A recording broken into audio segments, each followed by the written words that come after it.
Boa noite, meus amados e queridos irmãos e visitantes que porventura estejam conosco.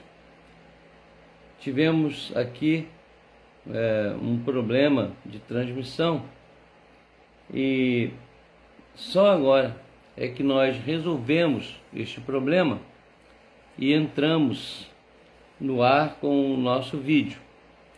Então, a partir de agora, conseguiremos fazer a transmissão. Tivemos aqui alguns problemas técnicos, mas graças a Deus já resolvemos.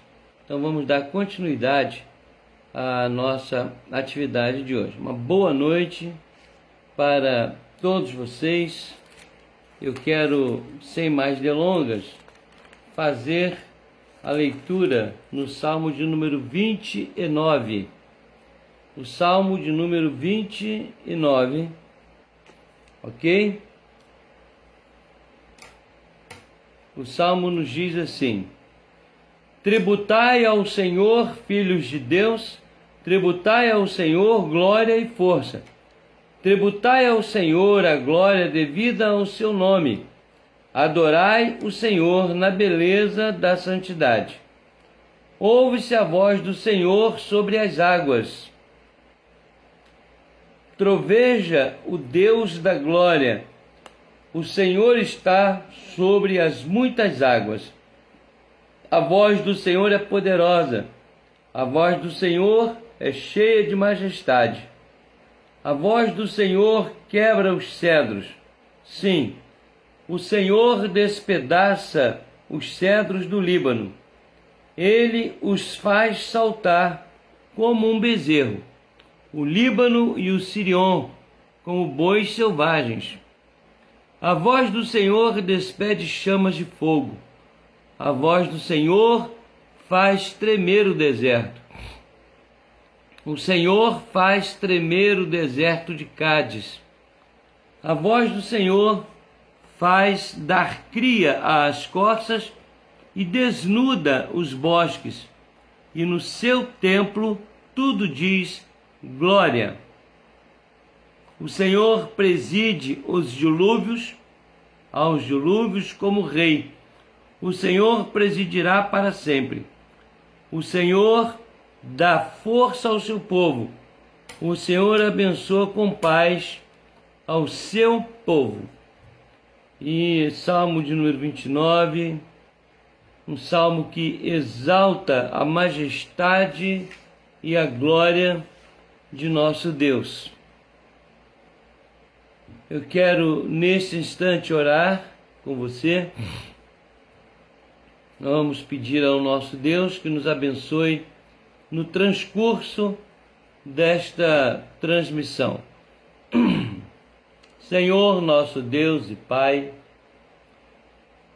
louvamos, ó Deus, engrandecemos o Teu nome, te exaltamos porque sabemos que Tu és único, és Senhor sobre todas as coisas, Criador do universo, de tudo que nele há.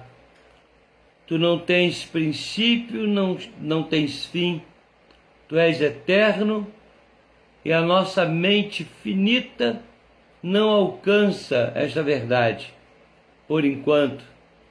Mas um dia compreenderemos, pois Tu has de nos mostrar todas as coisas.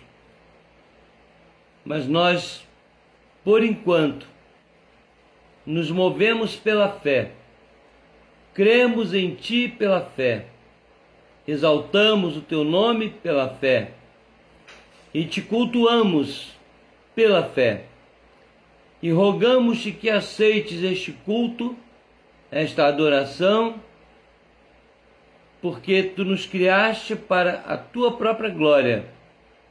E o Teu Espírito é quem coloca esta fé em nosso coração, em nossa mente, em nosso espírito.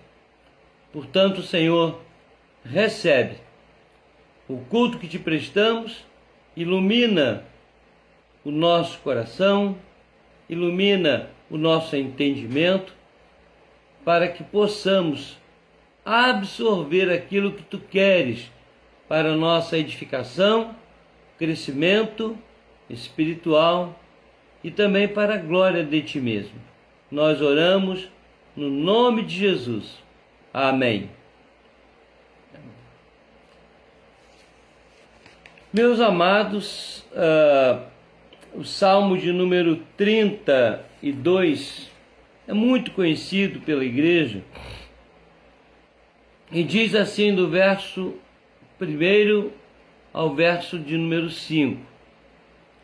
Bem-aventurado aquele cuja iniquidade é perdoada, cujo pecado é coberto.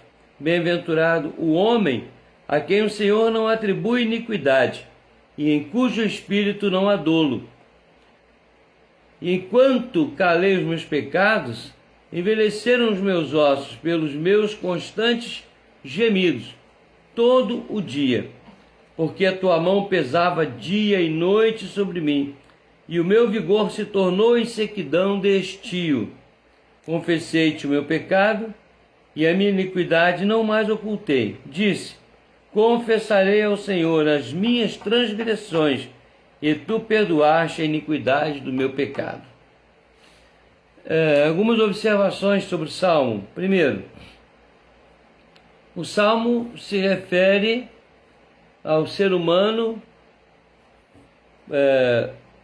como o gênero masculino, mas nós sabemos que isto é uma linguagem de época, não é? O sentido aqui é genérico: homem e mulher, criança, adulto, todos os que são do Senhor. Então, diz o verso 2: bem-aventurado o homem, né? Não é o homem apenas gênero masculino, é o homem no sentido genérico, homem e mulher, criatura. E aqui também existe um jogo de palavras que o Espírito Santo coloca na boca e na pena do autor. Diz assim: a tua mão pesava dia e noite sobre mim. Confessei-te o meu pecado e minha iniquidade não mais ocultei. E disse: confessarei ao Senhor minhas transgressões, e tu perdoaste a iniquidade. Ele diz: confessarei, e tu perdoaste. Ou seja, ele joga para o futuro uma promessa de que vai confessar os pecados. Né? No verso 5 ele já diz que confessou, né? Mas ele crê que esta confissão por si só é instrumento de cura espiritual. E o Senhor perdoa a iniquidade do pecado daqueles que creem nele. Quando ele diz aqui: bem-aventurado o homem a quem o Senhor não atribui iniquidade, em cujo espírito não há dolo, nenhum homem seria bem-aventurado. Ele está aqui se referindo profeticamente ao sacrifício de Cristo, que justifica o homem diante de Deus, que permite ao homem ser justificado, né? Confessa e é justificado. Pois bem, nós vamos orar nesse instante. Eu peço que você ore comigo, por favor. Vamos orar. Senhor nosso Deus, nosso Pai, assim como o teu servo Davi, nós também cremos que o Senhor perdoa a iniquidade dos nossos pecados, uma vez que nós os admitimos, confessamos e nos esforçamos em não cometê-los mais. É muito difícil, Senhor, para nós que somos movidos por emoções humanas, por emoções que muitas vezes são toldadas pelo inimigo, são torcidas pelo inimigo, mas nós te rogamos que nos perdoes, nos fortaleça, para que nós possamos andar em teus caminhos. Nós te oramos assim, reconhecendo nossa fragilidade, reconhecendo a nossa imperfeição, declarando isto diante de ti confessando que dependemos da graça de Cristo, teu Filho, nosso Senhor. E assim nós cremos pela fé que tu já perdoaste os nossos pecados. É no nome de Jesus, teu Filho, que nós choramos, agora e sempre. Amém. Meus queridos, meus amados irmãos, o Salmo de número 34, versos de 1 a 3, nos dizem assim, ou nos diz assim: bendirei o Senhor em todo o tempo, seu louvor estará continuamente, estará sempre nos meus lábios. Gloriar-se-á no Senhor a minha alma. Os humildes o ouvirão e se alegrarão. Engrandecei o Senhor comigo, e todos a uma lhe exaltemos o nome. Queridos, o hino de número 13, que nós vamos entoar agora, este hino fala da majestade de Deus, fala da existência de Deus, fala do poder de Deus. Este hino nos conclama a reconhecer essa magnificência de Deus. E é claro, reconhecendo a sua magnitude, nós reconhecemos a sua existência. Não sei se você já teve a curiosidade de ler ou de ver aí o título do nosso estudo de hoje, mas está lá: Deus existe? Interrogação. Então nós vamos conversar um pouco sobre isso nesta noite. Portanto, o hino de número 13, que nós vamos cantar: se nos cega o sol ardente, quando visto em seu fulgor, quem contemplará aquele que do céu ou do sol é criador? Nós vamos cantar este hino a capela, porque estamos com um problema técnico aqui, por enquanto. Se nós resolvermos, nós retomamos o som, ok? Mas por enquanto, vamos cantar a capela mesmo, ok? Hino de número 13 do Inário Presbiteriano, Novo Cântico.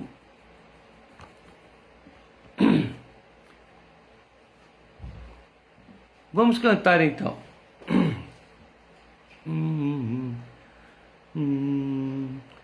Se nos cega o sol ardente, quando visto em seu fulgor, quem contemplará aquele que do sol é criador?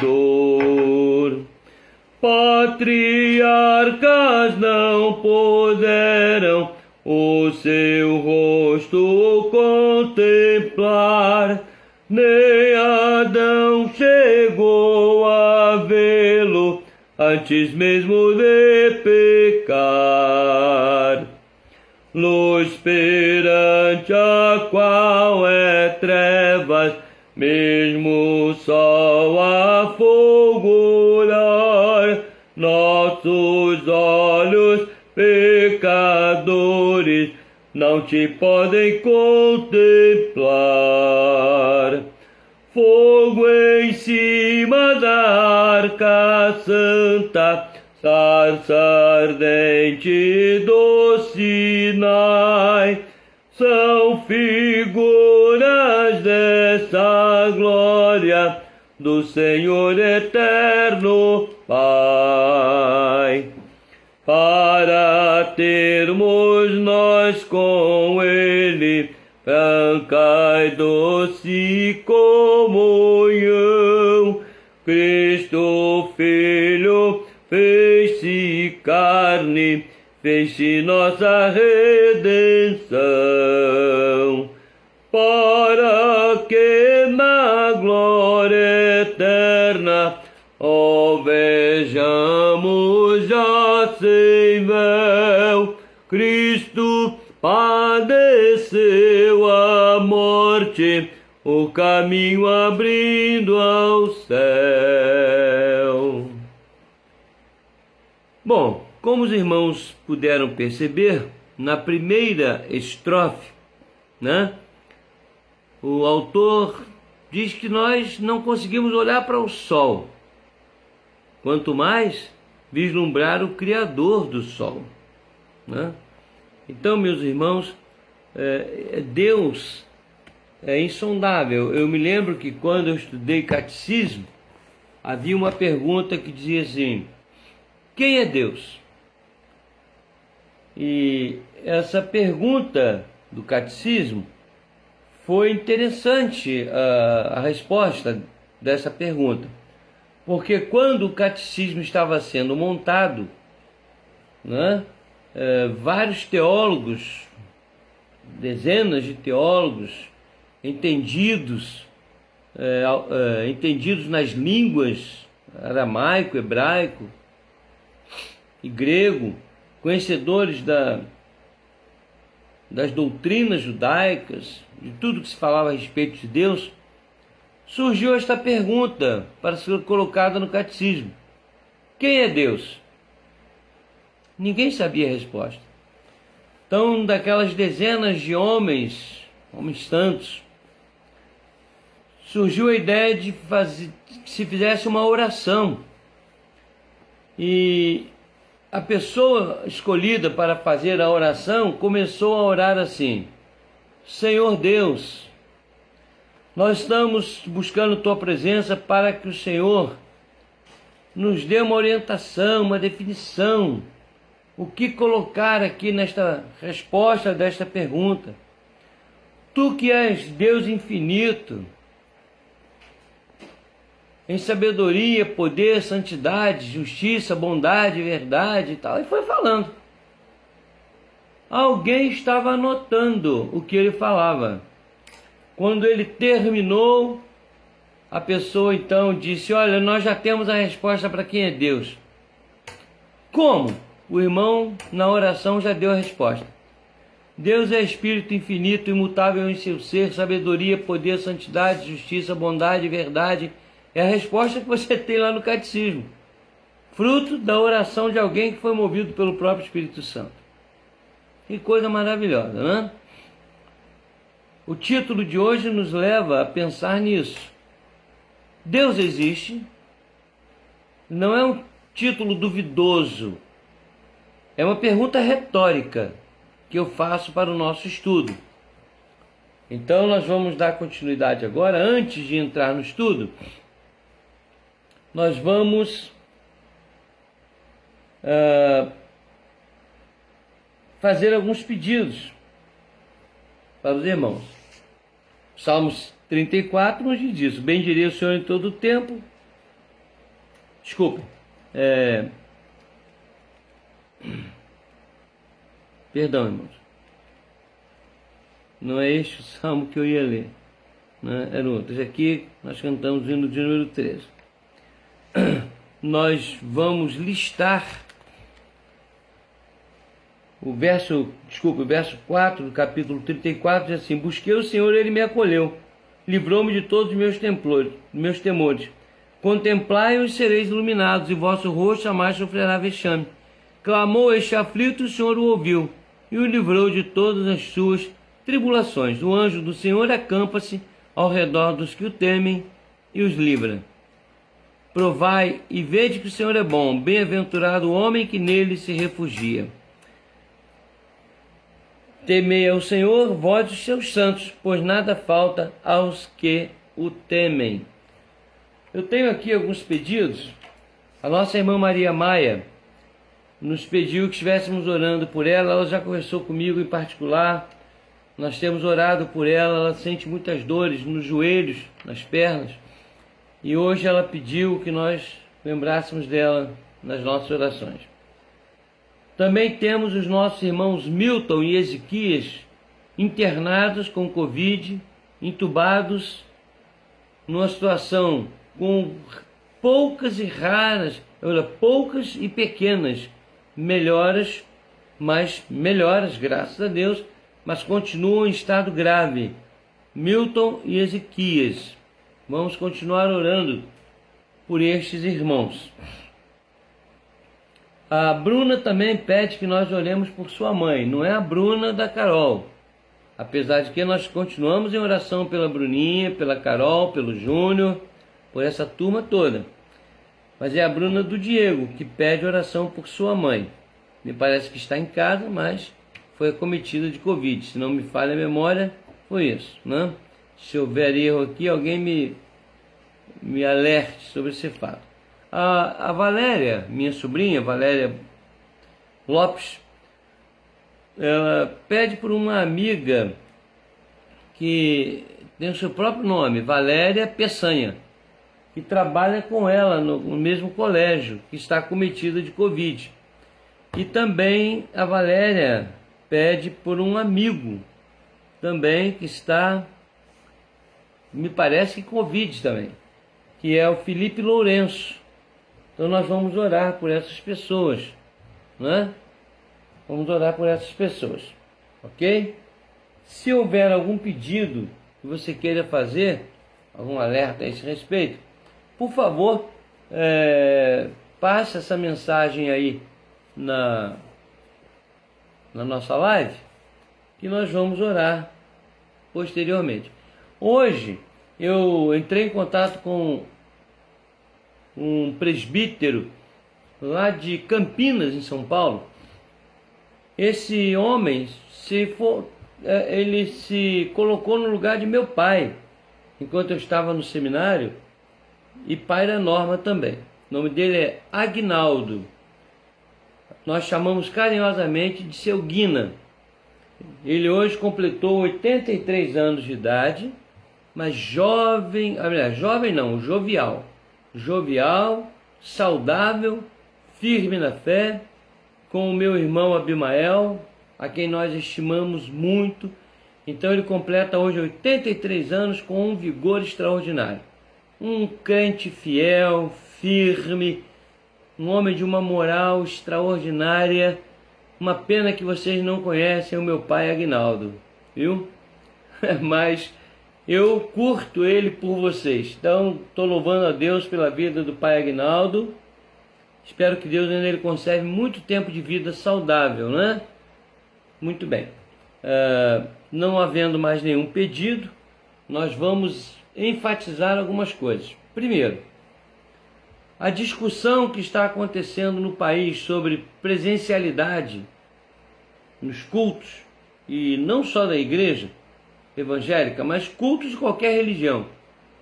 Vamos orar para que Deus oriente as autoridades e para que nós aceitemos de maneira santa aquilo que precisarmos aceitar sem confrontar as autoridades.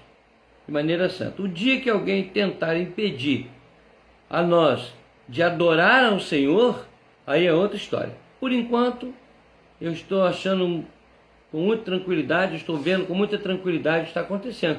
Se não pode ter aglomeração em lugar nenhum, por que vai ter no salão de culto de qualquer entidade?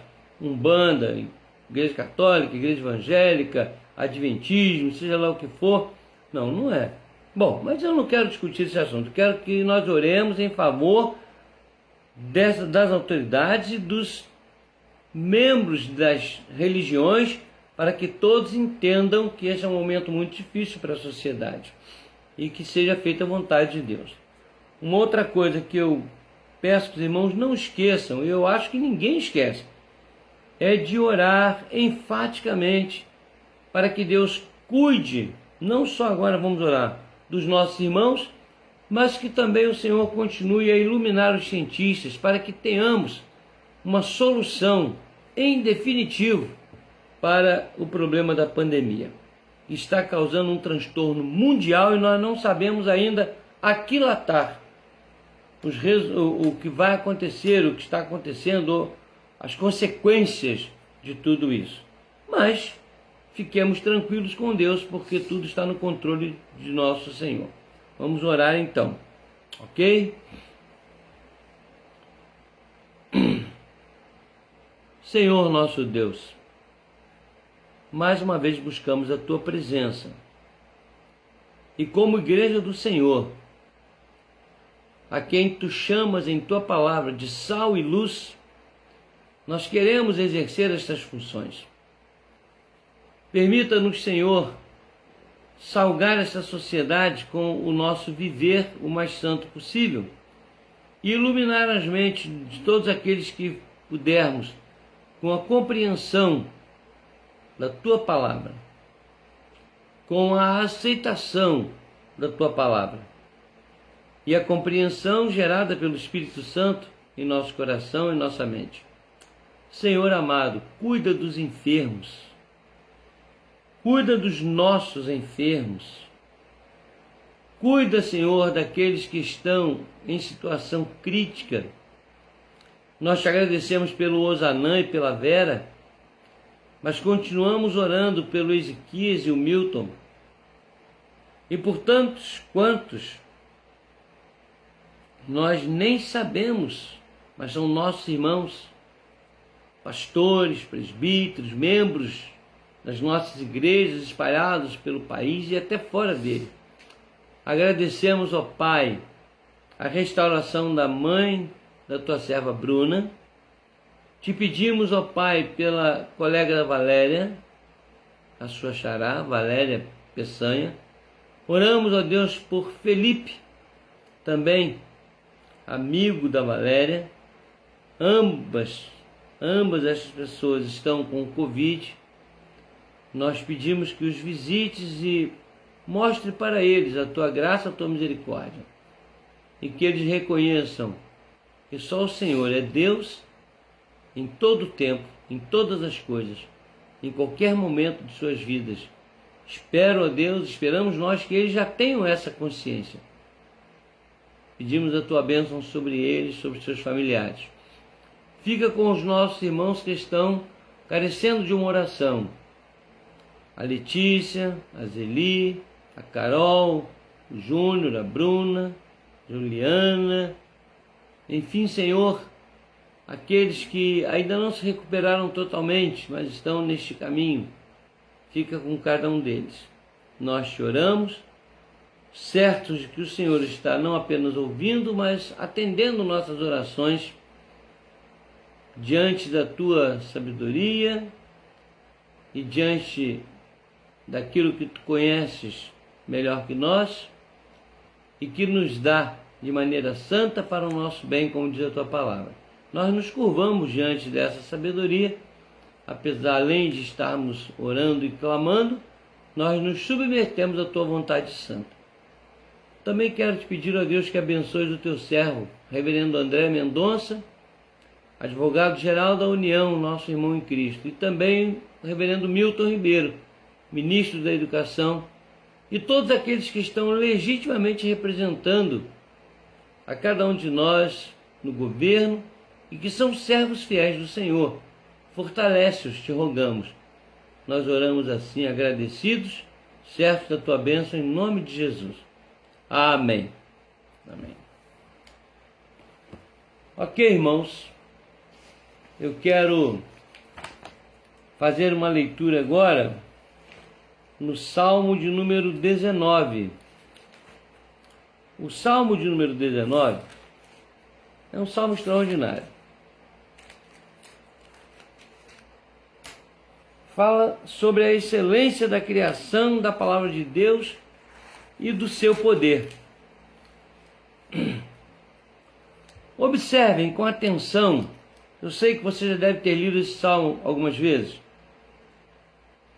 mas eu quero pedir que você tenha paciência e preste bastante atenção no que diz esse salmo de Davi. Os céus proclamam a glória de Deus e o firmamento anuncia as obras das suas mãos. Um dia discursa a outro dia, e uma noite revela conhecimento a outra noite. Não há linguagem, nem há palavras, e deles não se ouve nenhum som. No entanto, por toda a terra se faz ouvir a sua voz e as suas palavras até aos confins do mundo. Aí pôs uma tenda para o sol, o qual, como noivo que sai dos seus aposentos, se regozija como herói a percorrer o seu caminho. principia numa extremidade dos céus e até a outra vai o seu percurso, e nada refoge ao seu calor. A lei do Senhor é perfeita e restaura a alma, o testemunho do Senhor é fiel e dá sabedoria aos simples. Os preceitos do Senhor são retos e alegram os corações. Alegram o coração. O mandamento do Senhor é puro, ilumina os olhos. O temor do Senhor é límpido e permanece para sempre. Os juízos do Senhor são verdadeiros e todos igualmente justos.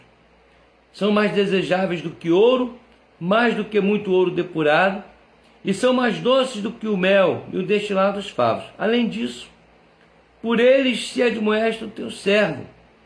Em os guardar há grande recompensa. Quem há que possa discernir as próprias faltas? Absolve-me das que me são ocultas. Também da soberba guarda o teu servo, que ela não me domine. Então serei irrepreensível e ficarei livre de grande transgressão. As palavras dos meus lábios e o meditar do meu coração sejam agradáveis na tua presença, Senhor, rocha minha e redentor meu. Amém. Que coisa extraordinária é esse salmo. Agora eu quero me voltar para o tema do nosso estudo. Deus existe? E também considerar algumas coisas com os irmãos sobre o que anda acontecendo por aí.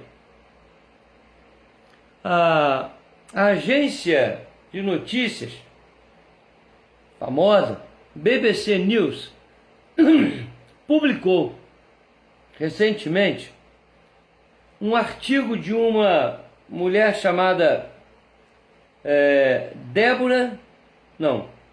Monica Grady. Essa mulher, ela é professora de ciências planetárias e espaciais numa universidade aberta dos Estados Unidos, que é The Open University, tanto faz. Bom, tanto faz para um leigo igual a mim. Essa faculdade, essa universidade, melhor dizendo, aberta dos Estados Unidos, eu não sei exatamente qual, ou se é apenas uma universidade aberta que existe lá. Faculdades existem várias, agora universidade. Então, essa mulher, ela publicou um artigo questionando a existência e a realidade de Deus. E ela citou uma questão do físico, Einstein. Porque o Einstein, numa determinada ocasião, um congresso, sei lá o que era aquilo que ele estava lá, ele estava rodeado de cientistas, físicos e tal. E ele fez uma pergunta, ele fez um questionamento sobre a pessoa de Deus. Mas era um questionamento não para duvidar, era para fazer as pessoas pensarem. E ele disse o seguinte: se Deus criou as leis da física, eu pergunto, ele se submete a estas leis? E depois ele veio com uma teoria, você pode consultar isso depois, eu não vou gastar tempo com isso, porque eu não sou cientista nem físico. Então ele veio, ele levantou a questão da velocidade da luz. Diz que não existe nada no universo mais veloz que a luz. Ele dizia.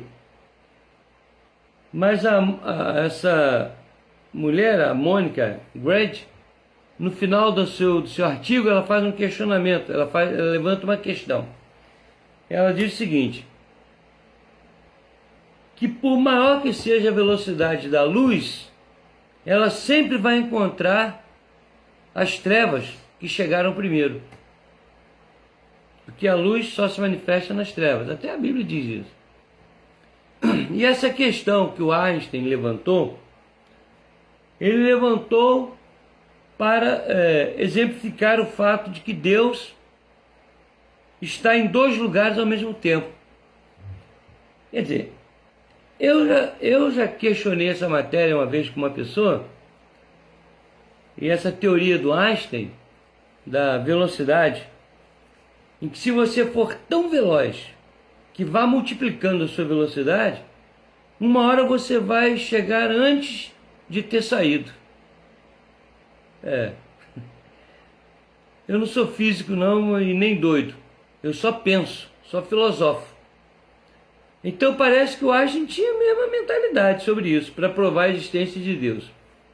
A verdade é que eu conversei com um ateu e lá em determinado momento eu disse para ele o seguinte: meu amigo, a filosofia nos ensina, e é verdade, que o simples fato de admitirmos alguma coisa, o simples fato de negarmos alguma coisa, é porque nós admitimos a sua existência e tentamos desfazer isso. Admitir tudo que nós negamos é construído em nossa mente com base em realidade. Ele não me aceitou, não quis conversar sobre o assunto, mas a existência de Deus é uma consciência universal, coletiva, ao longo da história, atravessando milênios.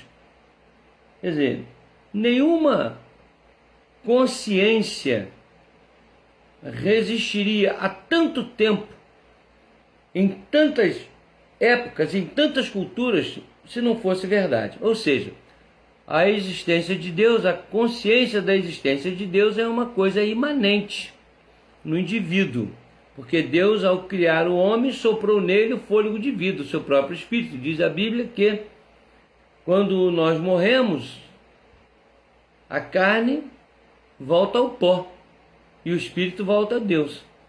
Então é isso que nos dá a consciência imanente de que existe a pessoa divina. Como é Deus? Não sei. Nos dias atuais, as pessoas tentam identificar Deus como um velho de barba branca, roupa branca e às vezes até com uma bengala na mão, um cajado. Deus não é isso, não é nada disso. Eu não sei como é Deus. O hino que nós cantamos, nem Adão chegou a vê-lo, mesmo antes de pecar. Ninguém sabe como é Deus, a não ser aqueles que já se encontraram com Ele. E mesmo assim eu não sei se todos já têm uma definição perfeita e uma consciência perfeita da pessoa de Deus. Nós vimos a Jesus, nós que eu me refiro, os homens que estiveram em sua época, e ele diz: quem vê a mim vê o Pai. Mas será que ele estava se referindo à questão física ou à sua essência divina, que manifestada através de seus milagres, das suas ações e dos seus ensinamentos? Não sei. O que eu sei é que o Salmo de número 19 traz uma luz a nós sobre essa matéria. Como eu disse, está sendo discutido no Supremo Tribunal Federal a validade ou não, a necessidade ou não de se estar de forma presencial em um lugar para poder cultuar a Deus. O próprio ministro André, o advogado-geral da União, o ex-ministro André Mendonça, em seu discurso, fez uma declaração que carecia de explicação, mas ele não tinha tempo de explicar isso ali. E ele disse o seguinte, que sem a igreja, templo, não há cristianismo. Eu quero crer que se ele tivesse tempo para explicar, ele explicaria melhor essa declaração. Mas essa declaração fria, e desculpe aqui o meu irmão André, ela não é verdadeira. Por quê? Dizer que não há cristianismo sem um local para culto é alguma coisa um pouco estranha. Não creio que ele estivesse com a intenção de torcer a doutrina. É porque ele não teve tempo para explicar. Ele estava defendendo a necessidade da congregação. Tudo bem, nisso aí eu posso pensar. Mas, meus irmãos, para eu cultuar ao Deus único e verdadeiro, eu não preciso de uma congregação, de uma igreja. Eu preciso da igreja para unir forças aos meus irmãos, para exercitar a mesma fé, para que possamos nos fortalecer mutuamente, para que possamos nos unir para sustentar missionários, para ser um ponto de referência para a sociedade e para aqueles que buscam a pessoa de Deus. E o ser humano, de forma didática, ele é muito pragmático, ele é muito palpável. Nós costumamos depositar a nossa fé em coisas palpáveis.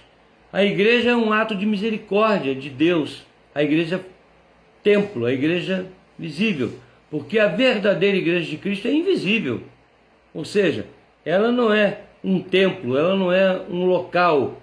A igreja está definida na palavra de Jesus, onde estiverem 2 ou 3 reunidos em meu nome, em qualquer lugar, aí eu estarei. Nós somos a igreja de Cristo. Contudo, essa matéria é interessante porque algumas pessoas acreditam que se não estiverem na igreja, não estão em contato com Deus. Paulo, no livro de Atos, capítulo, se não me falha a memória, capítulo 17, 29, verso 17, 27, verso 17, ele diz assim, falando aos areopagitas, ele diz: eu vos vejo em tudo religioso, eu os vejo religiosos em tudo, né? E ele diz: vejo que vocês adoram muitos deuses, mas tem um aqui que vocês dizem que é desconhecido. Vocês não sabem quem é, mas é esse Deus que eu estou pregando, que eu estou ensinando, que eu estou falando. E o fato de vocês não o verem, não terem uma imagem dele, não significa que ele não existe. Pelo contrário, Paulo usa uma palavra grega chamada aptomai, e ele diz: pela fé, pistis, vocês podem aptomai, ou seja, vocês podem tocá-lo, nós podemos tocá-lo pela fé. É um toque espiritual, não é um toque material, não é? Porque quando aquela mulher do fluxo tocou as vestes de Jesus, a veste não tem sangue, mas Jesus era um ser real, e ela pela fé tocou em Jesus, tocou na essência divina, tocou na pessoa de Jesus. Como diz em Hebreus também, que nós pela fé podemos entrar no Santo dos Santos, pela fé. Então, queridos, mas nunca é demais que nós comprovemos em nossa própria vida o fato da existência de Deus. Se Deus não se revela de formas corpóreas, se ele, como ele fez na encarnação, se Deus não se mostra aos homens e parece estar calado diante de tudo isso, porque essa é uma questão que foi levantada por esta senhora, a Mônica Grade.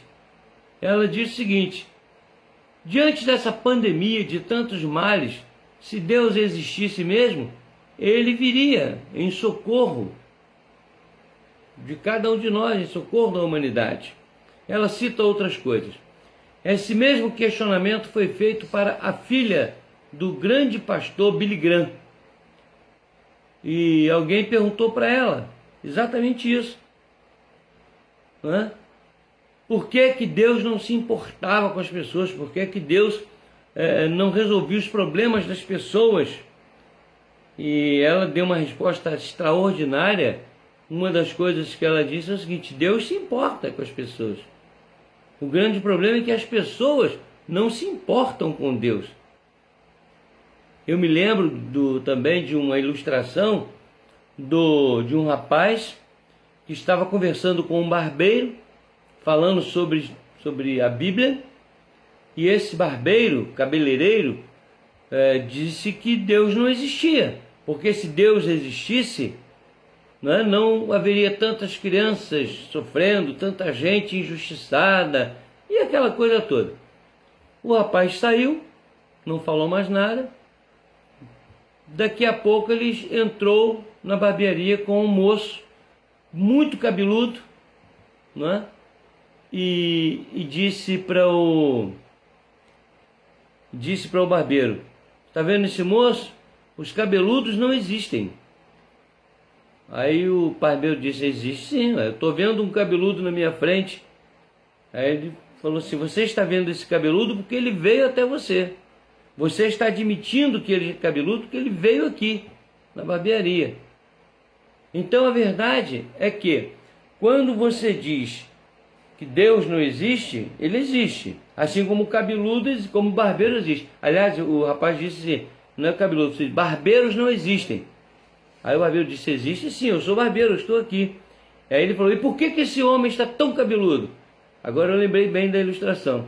E o barbeiro disse: ele está cabeludo porque ele não vem aqui cortar o cabelo. E o moço disse: exatamente. As pessoas não têm seus problemas resolvidos porque não vão a Deus para resolver. Mas Deus existe. Assim como você, está aí. Mas você não vai atrás de todo cabeludo para cortar o cabelo. Eles têm que vir a você para você cortar o cabelo deles. Então é mais ou menos assim que a coisa funciona. Ok? Mas vamos lá. Ao Salmo 19. Eu não sei se vou concluir esta mensagem hoje, por causa do atraso que nós tivemos e também do volume aqui. Eu até gostaria de saber aqui a hora, vou perguntar aqui para alguém, eu vou ver lá, mas o relógio já está vindo aqui, para eu poder monitorar o meu horário. Primeira coisa, o Salmo diz assim, a partir do verso 7, a lei do Senhor é perfeita, olha bem, a lei do Senhor é perfeita e restaura a alma. Vou entrar na questão, na matéria do cabeludo e do barbeiro, e também na resposta da filha do Billy Graham. A lei do Senhor é perfeita. Ela está disponível para nós, porque o seu autor é perfeito. Ele existe e é perfeito. Mas só restaura a alma. Ele só restaura a alma de quem o busca, de quem crê nele. Será que Deus teria a obrigação de restaurar a alma das pessoas que não ligam para ele, que dizem que ele não existe? Esse ateu falou para mim barbaridades, que eu não tenho nem como repetir aqui, a respeito da pessoa de Deus. E eu dei um prazo para ele, eu disse: olha, Deus há de me honrar na profecia que eu vou fazer. Eu vou dar 3 meses a você, para você admitir a existência de Deus. Eu não sei como. E ele ainda disse assim: você quer que eu morra? Eu falei: por quê? Você acha que morrendo vai encontrar com Deus? Então você está admitindo que ele existe? Não admiti nada não. Então se você não crê em Deus, tanto faz você morrer como não morrer, não faz diferença nenhuma. Você só vai virar um punhado de carne comido pelo verme. Está preocupado em morrer? Essa preocupação que bateu em você é a consciência de que você vai ter que se colocar diante de Deus, rapaz. E você não vai dormir não, porque eu vou orar a Deus para não deixar você dormir. Aí ele riu, deu gargalhada, eu disse: 3 meses. Foi no dia 24 de março. Você tem 3 meses. Dentro de 3 meses, o Deus que eu estou falando para você que existe, ele vai atender a minha oração. E ele vai mostrar para você, vai convencer você de que ele existe. Não é porque ele precisa disso não.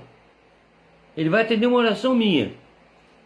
Mas você vai ter que admitir, quer queira, quer não queira, que Deus existe. Agora, eu disse assim: quer saber por que você se diz ateu? Eu vou te dizer.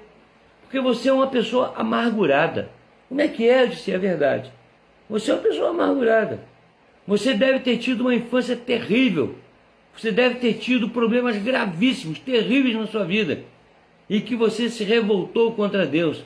Então é melhor você entrar no negacionismo, dizer que ele não existe porque ele não olhou para você, tá? Mas ele está lá, ele está olhando para você. A hora que você quiser restaurar a sua alma, busque a ele. Você vai ter a sua alma restaurada, porque ele é perfeito. A lei dele que está exarada na Bíblia é perfeita. E ele disse assim: eu conheço a Bíblia de capa a capa. Conheço melhor do que muito crente. Falei: não, não conhece não. Você pode ter estudado e decorado, mas conhecer, você não conhece não. O crente mais simples, mais humilde, iletrado, analfabeto que existir na terra conhece mais a Bíblia do que você. E ele ficou meio quebrado comigo e tal, mas é uma pessoa que é aparentada, nossa, ele é aparentado comigo, né? Não é meu parente, mas é aparentado. E ele me entende, ele me entendeu. E ele saiu rindo e tal, mas eu tenho certeza que Deus vai mostrar para ele que só existe uma maneira de nossa alma ser alentada e restaurada, que foi como eu li no Salmo 32. Enquanto nós não admitimos a soberania divina, nossa alma sofre, nossa alma chora. Eu me lembro que enquanto eu não entrei para a igreja, enquanto eu não me rendi aos pés de Jesus, eu fazia de tudo para me alegrar, para me sentir feliz, e namoros, e bebida, e farra, e festa, e viagem. Mas sempre que eu voltava para casa, sempre que eu caía na realidade, eu sofria, eu gemia, algo dentro de mim me massacrava por dentro. Eu só tive paz, só tive tranquilidade, só tive restauração no dia em que eu me rendi aos pés de Jesus. Daí para frente, tive muitas perseguições, muitas lutas, coisas gravíssimas, até hoje. Mas nunca mais a minha alma ficou atribulada. Sempre está em paz. Então está aqui, ó. Isso só acontece com quem recebe em si a ação divina. Não existe filosofia, não existe nenhuma prática empírica, não existe nenhum estudo dentro da psicologia ou da sociologia que possa trazer isso à alma do homem. Esta restauração, esta tranquilidade. Karl Marx cunhou uma frase que ficou famosa até hoje e que muita gente torce. Ele dizia que a religião é o ópio do povo. Hoje ele diria que é o crack, a cocaína, qualquer outra coisa. Porque o ópio, na época dele, o ópio era um alucinógeno que transportava a pessoa para um mundo de ilusão e de pseudo-satisfação. E ele dizia que, na época dele, ele interpretou a religião, e não a religião evangélica só, a religião, como ópio do povo. Uma vez que o indivíduo se ligava a uma religião, transferia os seus problemas para um ser transcendental, e isso aliviava a alma do indivíduo, a consciência do indivíduo. Mas a pergunta que fica é: aliviava como, quando e por quanto tempo? E a gente sabe que por mais que uma pessoa possa se sentir tranquila ou aliviada dos seus traumas, suas situações de incerteza espiritual, mas por mais que ele procure em algum lugar, ele não vai encontrar em lugar nenhum. Só vai encontrar quando ele admitir a existência de Deus e se render aos pés de Jesus. Aí sim, ele vai entender que tudo contribui para o bem daqueles que amam a Deus. Ele vai entender que o inimigo anda ao nosso redor, rugindo como leão, buscando quem possa tragar, mas os anjos do Senhor se acampam ao redor dos que o temem e os livra de todo mal. Aí ele vai entender a paz de Davi, a paz de José, e vai entender a paz de Sadraque, Mesaque, Abdenego, Moisés, Jacó, Paulo, Silas, discípulos, apóstolos. Aí ele vai entender a minha tranquilidade e a sua tranquilidade, nosso regozijo, porque nós temos a alma restaurada na lei do Senhor, que é perfeita. Agora, você tem duas interpretações para a lei do Senhor. Primeira interpretação é a palavra escrita, como tem no Salmo 119. Não sei se você já leu ele todo, mas todos os versículos, 176, se não falha a memória, do Salmo 119, se referem à palavra de Deus, à Escritura. É extraordinário. Essa é a lei de Deus. A lei que Josué orientou o povo a obedecer, Esdras ensinou ao povo, Moisés orientou o povo a obedecer, Jesus conclamou o povo a abrir os olhos para esta lei. Mas existe também a lei não escrita. Porque a lei escrita, ela é recente. Existe a lei que está em nosso coração, plantada pelo Espírito Santo, o convencimento de Deus na nossa vida, em nosso interior. O Espírito confirma com o nosso Espírito que somos filhos de Deus. Então, meus queridos, vamos lembrar disso. Se nós sentimos nossa alma restaurada pela declaração da lei perfeita de Deus, escrita e plantada em nosso coração, se nós temos isto é prova cabal, suficiente, de que Deus existe. Porque nenhuma filosofia, nenhuma religião, nenhum líder na história, nenhum sistema consegue restaurar a alma de ninguém. Só a lei do Senhor, que é perfeita. A lei do Senhor é perfeita e restaura a alma. Mas logo depois, no mesmo verso, diz assim: o testemunho do Senhor é fiel e dá sabedoria aos simples. Que testemunho? Testemunho do Senhor. É o que eu falei agora.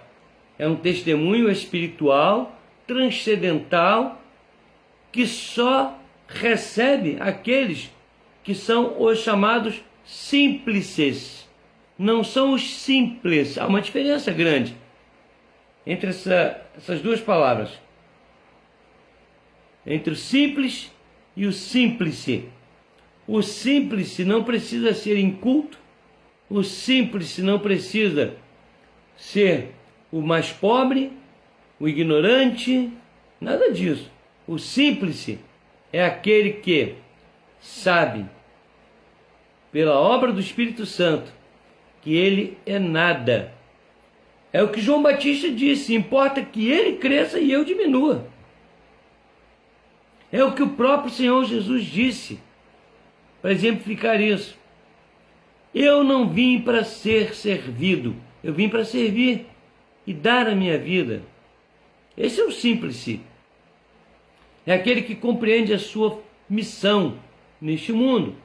É aquele que compreende o quanto ele pode e deve fazer para honrar a escolha que Deus fez de sua vida. É o símplice. E o testemunho é uma ação espiritual. Eu vou contar uma coisa para vocês. Eu trabalhava numa empresa e tinha lá os ônibus que transportavam os funcionários. E eu não era evangélico ainda, eu não estava convertido. Então um dia, um advogado me chamou para assistir uma reunião dentro de um ônibus desse. E esse advogado era da Assembleia de Deus. Aí eu fui. O ônibus estava meio sujo, sabe? Esquisito. Devia ter o pessoal todo trabalhando na oficina, os cabras sujos de graxa.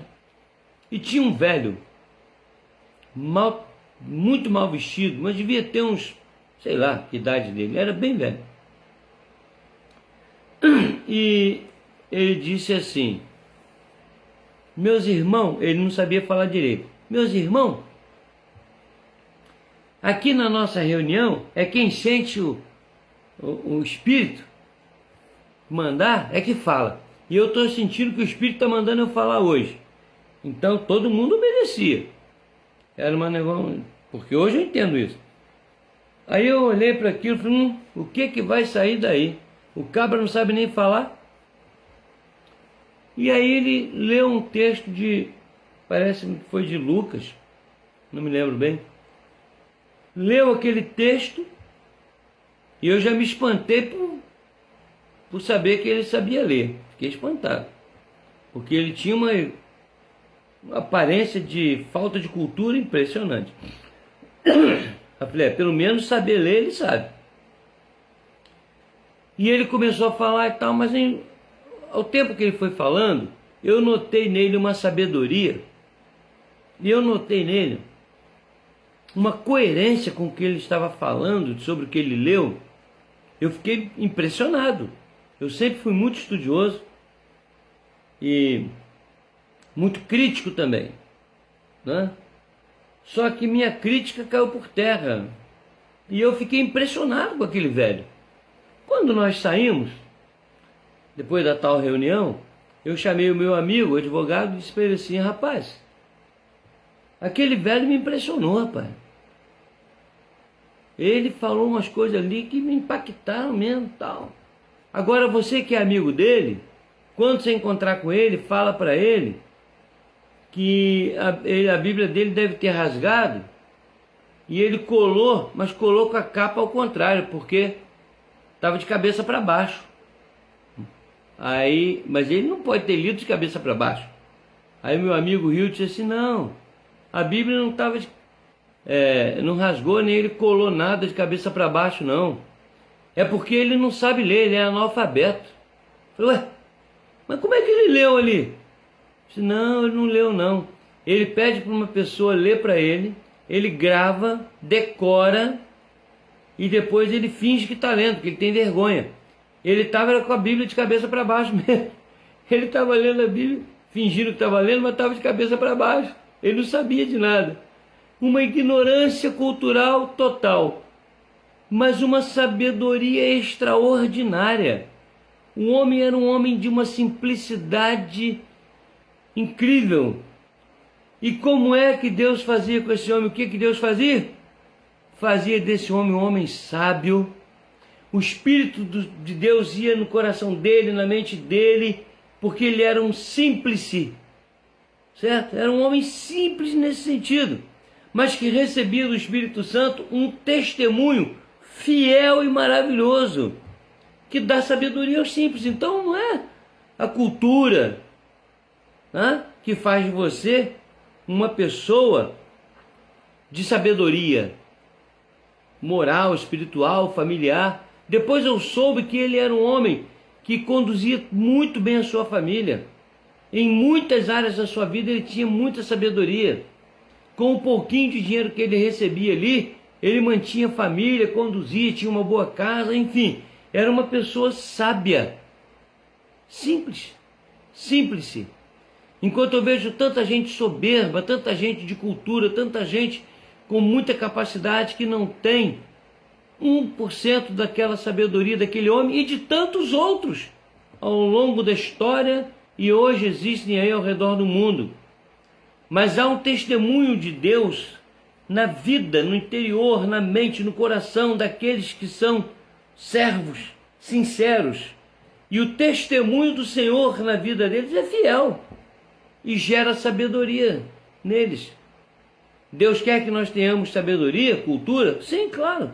Podemos fazer muitas coisas com isso, mas isso não nos garante a sabedoria divina. Muito bem, se eu tenho sabedoria divina, como aquele homem, com certeza isso é uma prova da existência de Deus, da existência deste Senhor, dominador, conhecedor de todas as coisas, que tem domínio sobre tudo. Impressionante. Quanto mais simples, mais sábio e mais contato temos com Deus. Quanto mais arrogantes e soberbos, mais afastados, porque nós nos aproximamos dos sentimentos e das práticas de Satanás, que foi soberbo. Deixou de ser simples. Não foi à toa que Jesus nasceu numa manjedoura, não foi à toa que ele nasceu numa vila que seria a menor vila do mundo. Já está comprovado isso. Pesquisas mostram que Belém era a menor vila conhecida. Bethlehem, o nome da cidade, o nome da vila, Casa do Pão, Casa de Pão. Era famosa pela produção de pães. Bethlehem. Foi ali que Jesus nasceu. Não foi à toa que ele nasceu numa família simples, humilde.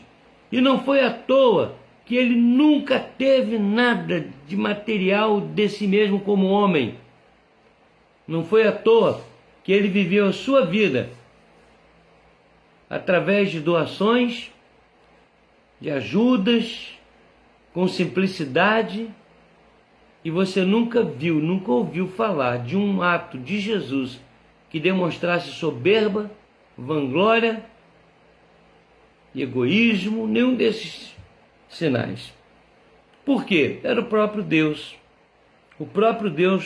cujo testemunho diante dos homens foi fiel até o fim e continua sendo fiel até hoje, através do Espírito Santo, testemunhando conosco, e nós somos seus filhos. E ele diz: aquele que precisa de sabedoria, peça a Deus, que dá livremente. Pois bem, o verso 7 está aí. Agora, o verso 8 diz assim: os preceitos do Senhor são retos e alegram o coração. Eu tive um problema, meus irmãos, muito grave com uma juíza e uns advogados há muitos anos atrás. E os preceitos emanados ali, ou exarados naquele tribunal, tá? Eram totalmente tortuosos. E eu saí daquele tribunal triste, arrasado, coração pesado, sofri muito por ver a injustiça diante de mim, sentindo na pele essa injustiça. Agora, os preceitos de Deus são retos, são canônicos. Os preceitos do Senhor, claro, porque Ele é reto e perfeito, tem que ser perfeitos também. Os preceitos do Senhor são retos. A palavra reto, aqui na língua hebraica, tem o sentido de direção única, inamovível, sem pender para a esquerda, para a direita, eternamente. São imutáveis. É esse o sentido da palavra. E isto alegra o nosso coração. Então, havia lá na Bahia um presbítero já falecido, presbítero Erisvaldo, presbítero Isaías. Erisvaldo é o filho dele, que hoje está num evangelista de uma grande igreja lá em Jacobina, na Bahia, presbítero Erisvaldo. E ontem mandou uma mensagem para mim, eu já agradeci a ele. Então esse presbítero, quando acontecia alguma coisa estranha, aparentemente errada, difícil, ele virava e dizia assim: pastor, nem todo mal é mal. Deus sabe o que faz. Eu custei muito na minha vida a admitir isso. Custei muito tempo em minha vida, não digo agora recente não, eu já admito isso há muitos anos, mas eu custei admitir. Eu questionava, eu pensava, eu avaliava, não é? As coisas que aconteciam, as coisas que acontecem. Até os homens criaram uma frase para definir isso. E a frase é: Deus escreve certo por linhas tortas. Na verdade, eu creio que Deus escreve certo com linhas certas. Nós é que enxergamos torto. Essa que é a verdade. Mas aparentemente, nós vemos coisas tortas. Não é possível. O que é que Deus quer com isso? Com esse sofrimento, com essa queda, com essa pandemia, com essa morte, com essa enfermidade, com esse abandono, com esse desemprego, com essa fome, com esse problema nesse país, naquele outro país, nessa cidade, na outra cidade. O que é que Deus está fazendo? Hoje eu fui à casa bem cedo, à casa da minha filha. Não, foi ontem, acho que foi ontem. E para resolver um problema lá e tal. E a minha neta não viu a minha esposa. Quando ela me viu, ela disse: vovô, o que a vovó está fazendo? Eu disse: olha, eu não sei, mas eu garanto para você que é alguma coisa boa. Falei para ela ontem, a Lorena. Ela me perguntou 3 vezes. Ela não se conformou, botou a mãozinha assim e falou: vovô, o que a vovó está fazendo, vovô? Falei: eu não sei. No momento eu não sei o que ela está fazendo, mas ela deve estar fazendo. Com certeza ela está fazendo alguma coisa boa. Eu conheço a sua avó. Sua avó não está fazendo nada de errado, está fazendo coisa boa. Aí ela rodou, voltou, botou a mão no queixo e perguntou de novo: vovô, o que a vovó está fazendo? Naquele momento, o Espírito de Deus falou ao meu coração e disse: é isso que as pessoas perguntam, meu filho. É isso que as pessoas querem saber, mas elas precisam aceitar, descansar no fato de que o que eu estou fazendo o melhor e mais correto possível, porque os meus preceitos são retos. Tudo que faço, tudo que digo, tudo que está na palavra, tudo que aconteceu até hoje, não tem nada divergente da sabedoria e da perfeição. Meus preceitos são retos e alegram o coração. Portanto, você precisa aprender, eu preciso aprender, nós precisamos aprender a alegrar o coração, no sentido de ficarmos satisfeitos, contentes espiritualmente, com tudo que acontece. Eu preguei uma mensagem recentemente sobre Abacuque 3,17, onde eu dizia isso: ainda que a figueira não floresça, o gado não esteja no curral, me alegro e exulto no Deus da minha salvação. Por quê? Porque eu sei que Ele está fazendo a coisa certa. Quando eu admito isso, quando eu experimento isso, quando eu vivo isso, eu admito e comprovo comigo mesmo de que Deus existe. Não é porque está acontecendo alguma coisa errada, ruim, maldosa, seja lá o que for, que você ou eu vamos duvidar. Onde Deus está? O que Ele está fazendo? Uma vez uma criança, dizia o Dr. Pedro Bloch, antigo, escreveu na revista Ele e Ela. Aliás, acho que é na revista Realidade. Revista Realidade. E coisa antiga. Não adianta tentar descobrir não, porque é coisa antiga para danar. Eu acho que era Realidade. Não lembro mais. Agora você vai pesquisar lá.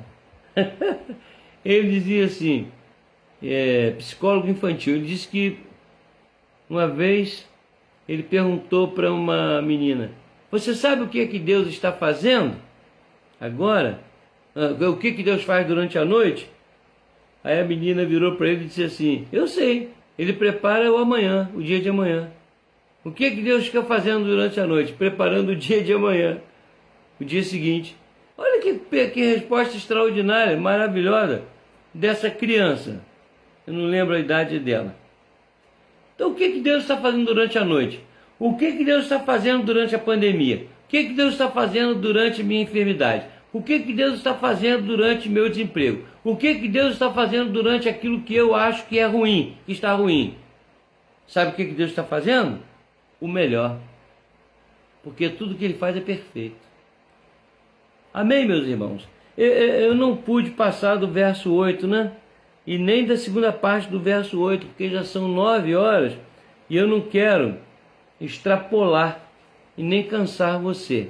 Mas, primeira coisa, Deus existe? Para mim existe. E uma das provas que eu apresento aqui no Salmo 19 é que a lei dele é perfeita e restaura a alma. E eu tenho a alma restaurada. E pelo fato da minha alma estar restaurada, eu sei que a lei dele é perfeita, a lei não só escrita, mas a lei espiritual que ele transmite ao meu coração, e isso autentica com o meu espírito que eu sou filho dele e que ele existe sim. Ele existe. Porque minha alma foi restaurada. Eu tenho a alma restaurada. Tenho certeza que ele existe porque eu aprendi que o princípio da sabedoria é a simplicidade. E ele testemunha isso fielmente no meu coração e no coração de todo aquele que é dele.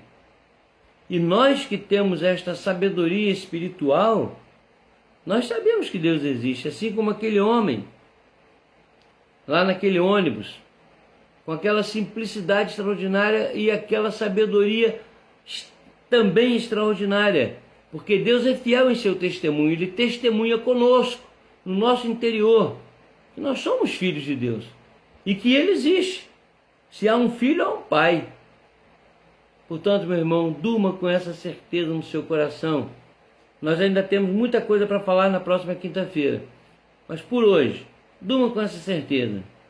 Einstein levantou questões físicas. A Mônica Grade, se não me falha a memória, o nome dela acho que é isso mesmo, Grade ou Grade, levantou questão sobre a existência de Deus. Mas nem a ciência, nem a filosofia, nem a sabedoria humana, nada pode provar a existência de Deus. Apenas Ele prova, por amor e misericórdia, na vida daqueles que Ele escolhe, de que Ele é real, assim como Ele é para mim e é para você. Mas nós não dependemos de nada físico para crer nele, para adorá-lo e para servi-lo. Portanto, a mim pouco importa se os ministros liberarem culto presencial ou não. Vou continuar adorando ao meu Senhor e vou continuar sendo igreja do Senhor. Eu espero que você também entenda isso e viva assim para a glória de Deus. Até agora, podemos admitir que Deus existe. E eu vou falar o que eu falei para aquele ateu, para aquele rapaz. Se você duvidar que Deus existe, não se preocupe. Um dia ele vai mostrar para você, ele vai provar para você que ele existe. Não que ele tenha que provar nada, mas você vai ter que admitir, de um jeito ou de outro, e ele existe. Então é melhor admitir agora, adorando e servindo a este Deus maravilhoso. Eu tenho aqui um pedido do irmão Sebastião, pedindo oração por Neuza. Neuza é a mãe de Fabinho, né? Fabinho, irmão do, acredito eu, é o irmão do Marcinho da construção. Acredito, porque o único Fabinho que eu conheço é relacionado com o pessoal ali. E também o pai dele, a mãe e o pai de Fabinho. E o próprio Fabinho, então agora está confirmado. Os três estão internados com Covid. E a Neuza é irmã da Leia.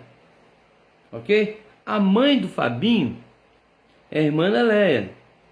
Então estão internados com Covid. A mãe do Fabinho, que é a Neuza, o pai de Fabinho, que é o Jorge, chama o Jorginho, e o próprio Fabinho, o irmão do Marcinho da construção. Ok? Estão com Covid. Vamos orar por eles. Juliana Andrade, Edmilson Costa, Helena Aviva, meus amados, quero agradecer o carinho de vocês. Sim, eu estou vendo aqui, Helena, você está pedindo por sua família. Perdeu mais um primo ontem, lamentamos, Helena. Puxa, que coisa triste, né? Já é o segundo primo em pouco tempo que a nossa irmã Helena, lá de São João de Meriti, está sempre conosco, e ela perde, né, nos curtos espaços de tempo, outro primo. Lamentamos muito, viu, Helena? Vamos orar também em favor da família.